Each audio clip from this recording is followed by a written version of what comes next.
बिस्मिल्लाहिर्रहमानिर्रहीम। अस्सलाम वालेकुम नादरीन, आप यूट्यूब चैनल देख रहे हैं। मैं इमरान खान हूँ। सबसे पहले साबिक़ वज़ीर-ए-आज़म इमरान खान साहब के हवाले से जो खबरें हैं वो आपके सामने मैं रख देता हूँ। फिर इंटरनेशनली बहुत बड़ी बड़ी डेवलपमेंट्स हैं आज, और उनमें अमेरिका के हवाले से और इसराइल के हवाले से ऐसी तफसीलात हैं जिनसे आपको आइडिया हो जाएगा कि सुपर पावर तो सिर्फ अल्लाह रब्बुल इज़्ज़त की ज़ात है, और यहाँ पे अमेरिका की वो दाल नहीं गली।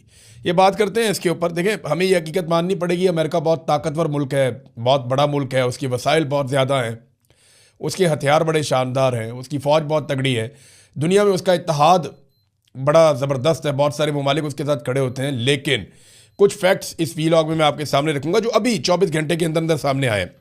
सबसे पहले तो आप आ जाएँ इमरान खान साहब के मामले में। उनका इस्लामाबाद हाई कोर्ट में केस लगा और उसमें एतजाज़ एहसन साहब आए। अब देखें ना, तोशा खाना का केस तो एक अपनी जगह पे है, लेकिन अलकादर ट्रस्ट एक ऐसा केस है जो पाकिस्तान की आईएसआई ने सबसे पहले बनाया था। ये मैं आपको पहले भी बता चुका हूँ कि आईएसआई ने इमरान खान के खिलाफ जो सबसे पहला मुकदमा खड़ा किया था कि जनाब इमरान खान को अब फंसाना है, उसको वजारती उज़्मा से हटाना है, इमरान खान को और इमरान खान की फैमिली को फिक्स करना है, तो पहला मुकदमा जो आईएसआई ने बनाया था वो बनाया था अलकादर वाला। और उस वक्त जो जर्नलिस्ट जिनके साथ ये डॉक्यूमेंट शेयर हुए थे मुख्तलिफ सोर्सेज से, उन्होंने जो सवालात उठाए थे मेरे समेत, उनका जवाब आईएसआई के पास नहीं था। तो ये केस हमें पहले दिन से आइडिया था कि रद्दी की टोकरी में जाएगा, और वही इसकी हालत है बेचारे केस की। अब सूरत हाल ये है कि 10वीं मरतबा ये केस लगा है इस्लामाबाद हाई कोर्ट में, और 10वीं मरतबा नैब मैदान छोड़ के भाग गया। देखें, जज भी अपने हैं, केस भी अपना है, सबसे पुराना केस है, लेकिन फिर भी इस केस के सामने खड़े नहीं हो पा रहे। पाकिस्तान के मीडिया के अंदर बहुत सारे टाउटों ने गले फाड़ फाड़ के कहा कि जनाब ये करप्शन होगी, वो करप्शन होगी। मेरे ख्याल में नैब के प्रोसिक्यूटर्स को हटाकर इन टाउटों को लाकर अदालत में खड़ा किया जाए और कहा जाए कि साबित करो इमरान खान के खिलाफ ये केस ठीक है। ये नहीं वकील आ गया कि लग के भाग रहे हैं, महंगे तरीन वकील हैं, प्रोसिक्यूटर्स हैं, वो केस लड़ ही नहीं पा रहे, वो कह रहे हैं जी हमसे नहीं लड़ा जा रहा। वो हर मरतबा कोई नया बहाना कर देते हैं, उन्हें जुर्माने हो जाते हैं, फिर जुर्माना हो गया। अब इमरान खान के खिलाफ जो है 190 मिलियन पाउंड का केस और ट्रायल कोर्ट का फैसला इस कदर कमज़ोर है कि सज़ा सुनाने के 14 माह बाद भी नैब जो अपने मुंतखब जजेज हैं, अपनी मर्जी के जजेज हैं, उनके सामने भी अपने मुकदमे का दिफा नहीं कर पा रहा। एतजाज़ एहसन साहब नादरीन आए, इमरान खान साहब के पुराने दोस्त हैं और बीमारी के बावजूद आए। उन्हें बीमारी है, उनका अपने जिस्म पे पूरा कंट्रोल नहीं रहता, उन्हें बोलने में भी दिक्कत रहती है। बहुत बुजुर्ग आदमी है, 80 साल के करीब उनकी उम्र है। तो एतजाज़ एहसन साहब आए। अब ऐसे शानदार आदमी, अदलिया के ऊपर इनका बड़ा एहसान भी है, इन्होंने अदलिया बहाली की तहरीक भी चलाई थी। तो एतजाज़ एहसन साहब आए इमरान खान साहब के लिए, और उन्होंने अदालत के अंदर कोशिश की, लेकिन जजेज उठकर चले गए। जजेज ने बाकायदा कोई तारीख दी नहीं, तारीख के लिए कोशिश कर रहे थे, तारीख मांग रहे थे, एतजाज़ एहसन भी उन्होंने दी नहीं। फिर एतजाज़ एहसन साहब चले गए और जाकर वहाँ बैठ गए सेक्रेटरी के ऑफिस में, और वहाँ उन्होंने दे दिया धरना। उन्होंने कहा जब तक चीफ जस्टिस से नहीं मिलवाएंगे मैं यहाँ से नहीं जाऊँगा। अब चीफ जस्टिस को भी पता है, एजेंसियों को भी पता है कि एतजाज़ एहसन ने कहा है कि मैं नहीं जाऊँगा, तो फिर ये नहीं जाएंगे।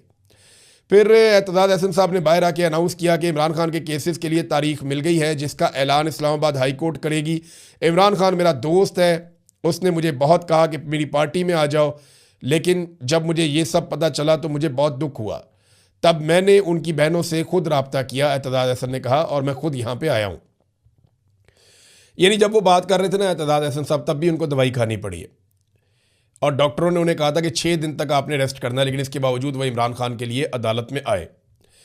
लेकिन जजेज इंसाफ देने के लिए तैयार नहीं है, पता नहीं कब की तारीख देंगे, क्या करेंगे। लेकिन एक बात तो पक्की है, जो आसिम मुनीर साहब और नवाज शरीफ चाहते हैं, जरदारी भी यही चाहते हैं, फजल रहमान की भी यही ख्वाहिश है, MQM भी यही चाहती है, ANP तो पहले दिन से यही चाहती है कि इमरान खान किसी तरह भी नीचे आ जाए।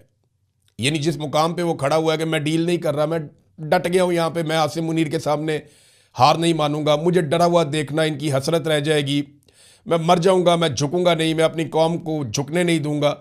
तो ये जो बातें इमरान खान ने की हुई हैं, वो चाहते हैं इमरान खान इनसे नीचे उतरे। इमरान खान साहब नीचे उतरने के लिए तैयार नहीं है।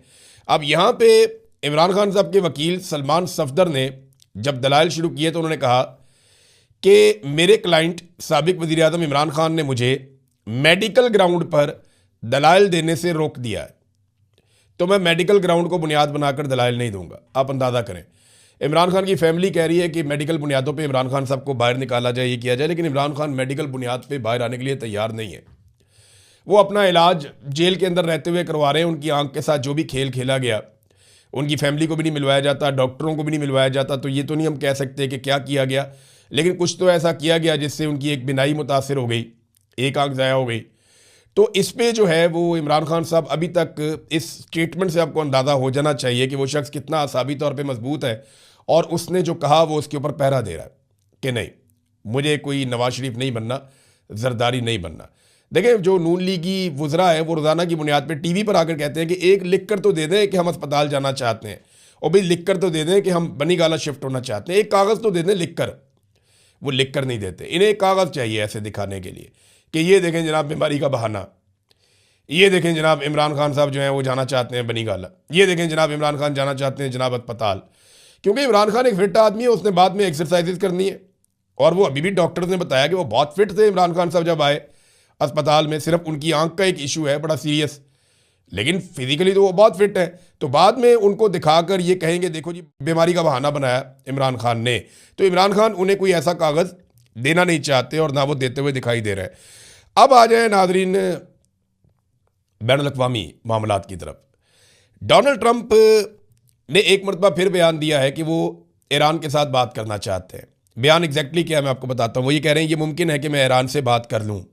डोनाल्ड ट्रंप, यानी एक दिन डोनाल्ड ट्रंप का स्टेटमेंट होता है कि मैं ईरान से बात करना चाहता हूँ, मेरी ईरान से बात करवाई जाए, मैं जंग बंद करना चाहता हूँ। अगले दिन स्टेटमेंट होता है नहीं, ईरान ने बहुत देर कर दी है। फिर एक दिन स्टेटमेंट होता है कि जनाब हमें जहाज़ डबोने का मज़ा आ रहा है, हम बहरी जहाज़ों को समंदर के अंदर डबो रहे हैं, बड़ा फ़न हो रहा है इसमें। अगले दिन होता है नहीं नहीं, हमें हर हाल में जो है वो मामला जो है वो हल की तरफ लेकर जाना, मैं बात करने के लिए तैयार हूँ। ये हो क्या रहा है? देखिए, इसराइल से भी ऐसी आवाज़ें आ रही। मसला ये है कि अमेरिका और इसराइल थकने लगे हैं। उन्होंने खुद को एक ऐसी लड़ाई में फंसा दिया है जिसका उन्हें बिल्कुल अंदाज़ा नहीं था। अमरीकी थिंक टैंक्स ये बता रहे हैं कि अमेरिकन अंदाजे और तखमीने गलत साबित हुए कि ईरान कितनी जल्दी ढेर हो जाएगा, बल्कि ईरान ने हैरान कुन हद तक रेजिलियंस शो कर दी है और अब सूरत हाल ईरान के कंट्रोल में है। इन्होंने लड़ाई शुरू तो कर दी, लेकिन अब ये कंबल को छोड़ते हैं और कंबल इन्हें नहीं छोड़ता। ये सूरत हाल पैदा हो चुकी है। दूसरी जानिब जो इराकची हैं वज़ीर ख़ारजा ईरान के, उन्होंने कैटेगोरिकली कहा कि कोई इम्कान नहीं है कि अमेरिका के साथ हम बातचीत करें। उसकी वजह वो ये बताते हैं कि अमेरिका ने हमें धोखा दिया है, हमारे साथ अमेरिका की बातचीत जारी थी, हमसे वादा किया गया कि अमेरिका हमला नहीं करेगा, मगर इसके बावजूद हमला कर दिया गया, तो अमेरिका काबिल भरोसा रहा नहीं। देखिए, होनी तो बातचीत है और बातचीत के ज़रिए मसले का हल निकलेगा एंड में, तो वो बातचीत कौन करेगा? अब ईरान अमेरिका के साथ तो बातचीत करता नहीं, यानी अमेरिका ने अपनी वो वक़्त और हैसियत खो दी है जो उसकी थी।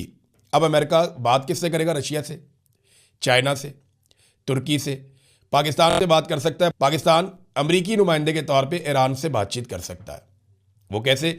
शहबाज शरीफ साहब को एक दिन पहले इजाज़त दी गई और उन्होंने सबसे पहले जो है वो नए सुप्रीम लीडर को मुबारकबाद दी। नए सुप्रीम लीडर के बारे में इत्तलात हैं कि वो ज़ख्मी हैं, लेकिन वो महफूज हैं और कुछ ज़्यादा बड़ा मसला नहीं है, लेकिन उनके बारे में ये इत्तलात ईरान में से आ रही हैं कि वो ज़ख्मी हैं। अब शहबाज शरीफ ने पहले नए सुप्रीम लीडर को मुबारकबाद दी और फिर ईरानी सदर से आज बात भी की है।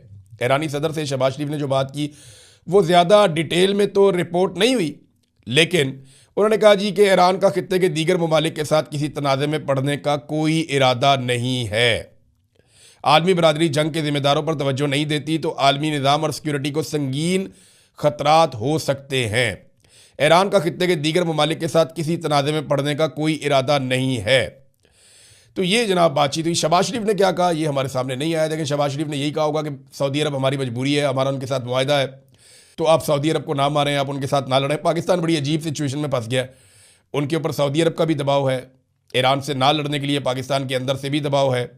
डोनाल्ड ट्रंप की जानिब से भी अब एक हुक्मनामा ऐसा लगता है कि आ गया है कि अब ये राब्ते कर रहे हैं ईरानी क़यादत से, ताकि कल को अमेरिकन बिहाफ के ऊपर ये ईरान के साथ मुज़ाकरात या बातचीत कर सकें। वो अपने कुछ गुड कॉप भी रखते हैं, बैड कॉप गुड कॉप खेलते हैं ना, तो वो यही तरीका है कि पाकिस्तान एक ऐसा वफ़ादार मुल्क है, या पाकिस्तानी जो सियासी क़यादत है या फ़ौजी क़यादत है वो इतनी अच्छी वफ़ादार है डोनाल्ड ट्रंप की। डोनाल्ड ट्रंप को ये लगता है कि अगर ये ईरान के साथ राब्ते में रहेंगे तो हमारा एक रास्ता खुला रहेगा। बहरहाल इराकची ने तो मना कर दिया कि मुज़ाकरात का इम्कान नहीं है। नादरीन, इसराइल की अब हालत मैं आपको बताता हूँ। इसराइल की हालत ये है, आपको इस ट्वीट में नज़र आ जाएगी। पहली मरतबा इसराइली फ़ॉरेन मिनिस्ट्री, इन्होंने एक ट्वीट किया है और इसमें ये